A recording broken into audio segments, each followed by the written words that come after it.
अम्मी देखें, परेशान मत हो, आपकी तबीयत खराब हो जाएगी।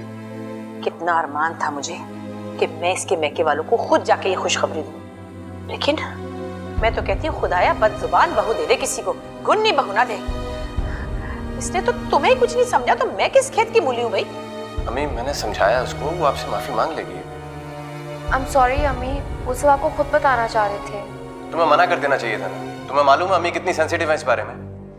मैंने तो सुना था कि जो लड़कियां अपनी सासों की खिदमत करती हैं उन्हें आगे जाके अच्छी बहुएं मिलती हैं। मैंने तो अपनी सास को अपनी माँ से बढ़ के चाहा था, और मेरे साथ क्या हुआ? खुदा का खौफ नहीं आया इसे। अब तुम माँ बनने वाली हो, खुदा के कहर से डरो। अच्छा अम्मी छोड़े ना, माफ कर दें, आज खुशी का दिन है। हाँ भाई, माफ करने के सिवाय चारा ही क्या है मेरे पास? मेरे बेटे की खुशी हो तुम, अब जो चाहो सितम तोड़ लो मुझ पर, मैं क्या कर सकती हूँ। लेकिन याद रखना, मेरे पोते को किसी किस्म का कोई नुकसान हुआ वो मैं बर्दाश्त नहीं करूंगी। आप बेफिक्र रहे अम्मी, ये मेरी भी औलाद है। अरे हाँ भाई, वो तो मुझे याद ही नहीं रहा था। वो पहले तुम्हारी औलाद है, बाद में मेरा पोता है। माफ कर दो मुझे। अरे अम्मी आप इसके सामने क्यों हाथ जोड़ रही हैं? अम्मी मेरा ये मतलब नहीं था, मैं गलत कह गई। भाई मतलब की बात तो खुद ही मुंह से निकल जाती है।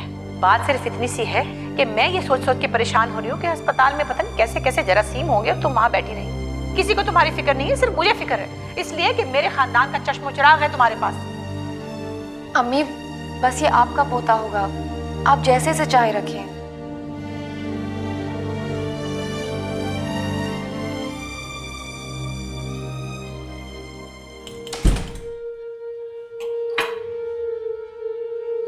मैं बस अपने कपड़े उठाने आई हूँ। तुम चली जाओगी उसके बाद क्या? हाँ, जब तक अम्मी की तबीयत ठीक ना हो मैं वहीं पे रहना चाहती हूँ। तुम मुझसे तंग आ गई हो ना? नहीं, बस मेरे समझ में नहीं आता मैं इस प्रॉब्लम को सॉल्व कैसे करूँ। मैं क्या करूँ शाजिया, मैं खुद बहुत परेशान हूँ। कुछ समझ में नहीं आ रहा कि कहाँ जाऊँ, कहाँ जॉब तलाश करूँ। अगर अमेरिका में होता ना तो। अमेरिका को भूल जाओ मोइज, भूल जाओ कि तुम कभी वहाँ रहते थे। तुम्हें अपनी जिंदगी शुरू से स्टार्ट करनी है अब। तुम सही कह रही हो, इसीलिए मैंने सोचा कि मैं कोई कारोबार शुरू कर दूंगा। कारोबार? कारोबार के लिए तो पैसे चाहिए होते हैं मोइज।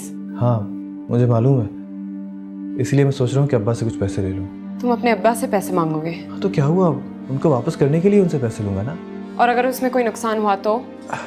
तुम हर बार बुरा ही क्यों मुंह से निकालती हो? इतना बड़ा कदम लेने से पहले नफा नुकसान दोनों का सोचना पड़ता है। तुम जानते हो उनके नेचर को। मेरा नहीं ख्याल तुम्हें उनसे पैसे लेने चाहिए। तो क्या करूं, घर में पड़ा कुर्ता रहूं क्या? अच्छा जो तुम कहोगी वही मैं करूंगा। मुझे सजेस्ट करो ना कि मैं क्या करूं प्लीज। वही सजेस्ट करूंगी जो मैं हमेशा करती हूँ, नौकरी ढूंढो। तो ठीक है, तुम मेरी लाइन की नौकरी मुझे ढूंढ दो, मैं कर लूंगा। लाइन बदल दो मोइज। देखो तुम अपना कारोबार भी किसी और लाइन में करने वाले थे, चंद साल जॉब एक्सपीरियंस हासिल करने में क्या हर्ज है? हाँ तुम ठीक ही कह रही हो।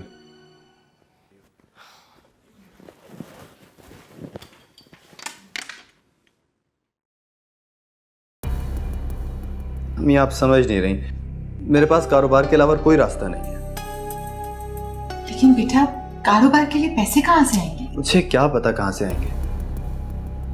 अम्मी आपके पास कोई जेवर वगैरह नहीं पड़ा? जो था वो कब का बेच दिया। तो शाजिया को मैंने इतना मना किया था, फिर भी उसने जबरदस्ती सारे जेवर बेच के पैसे अब्बा को दिलवा दिए। अम्मी कुछ करें, मैं सारी जिंदगी उसके टुकड़ों पे नहीं रह सकता। शाजिया क्या कहती है? वो क्या कहेगी, करना तो सब कुछ मुझे है ना। दुनिया के बाप अपनी औलाद के लिए पता नहीं क्या क्या करते हैं, और एक हमारे वालिद साहब इतनी बड़ी कोठी खड़ी कर रखी है और आने आने का हिसाब लेते हैं मुझसे। इसलिए कि वो जानते हैं कि वक्त पड़ने पर बेटा बाप को नहीं पहचानता। तो यहाँ कौन सा बाप बेटे को पहचान रहा है? एक बात बताएं, दादा बाबा भी ऐसे ही थे क्या? नहीं, उनके पास तो खुद कुछ नहीं था, किसी को क्या देते। तो इनके पास तो है ना अम्मी, ये अपने अकलौते बेटे के साथ इस तरह क्यों कर रहे हैं? शायद वो जानते हैं कि जो जैसा जिसके साथ करेगा उसके साथ भी वही होगा। वो नहीं चाहते कि उनका हाल उनके बाप जैसा। क्या हो रहा है मेरे पीठ पीछे? क्या तुम बकवास लिए रखती है? छोड़ इनको, छोड़। मैं क्या बीच में जाता हूँ? खबरदार जो आपने इनको हाथ लगाया। उंगली उठाता है, उंगली उठाता अपने बाप पर। ये मेरी माँ है और मैं इनके लिए कुछ भी कर सकता हूँ, समझे आप? अरे डर उस वक्त से जब तू बिल्कुल मेरे जैसा हो जाएगा, मेरे जैसा हो जाएगा तू, समझ आई तुझे?